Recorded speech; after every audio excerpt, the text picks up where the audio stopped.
Hi అండి, ఇవాల్టి మన special keema egg fry. Mutton అంటే ఆమెడు దూరం పరిగెట్టే వాళ్ళు కూడా ఇందులో మటన్ వేశారా అని మనం చెప్పేదాకా కూడా తెలియదండి.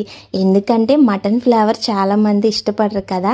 అలాంటి వాళ్ళకి ఇలా కీమా ఎగ్ ఫ్రై చేసి పెట్టండి. ఇందులో మటన్ వేసామని మనం చెప్తే కానీ వాళ్ళకి తెలియదు.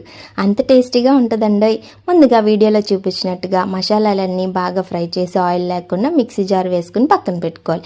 తర్వాత అదే బాండిల్లోకి ఆయిల్, సన్నగా తరుక్కున్న 2 మీడియం సైజు ఉల్లిపాయలు వేసుకుని ఉప్పు, అలాగే పసుపు, అల్లం వెల్లుల్లిపాయ పేస్ట్ బాగా ఫ్రై అయిన తర్వాత ముందుగా కడిగి పెట్టుకున్న కీమాను కూడా వేసుకుని సరిపడా కారం వేసి వాటర్ ఏమీ వేయకుండా దగ్గరగా కుక్ చేసుకోవాలి. తర్వాత ఇందులోకి 2 కోడిగుడ్లు కూడా వేసుకుని బాగా ఫ్రై అవుతున్నప్పుడు ఇందులోకి ముందుగా మిక్సీ పెట్టుకున్న పౌడర్ కూడా వేసేసుకుని దగ్గరికి అయ్యాక కరివేపాకు, కొత్తిమీర వేసి దింపేయండి.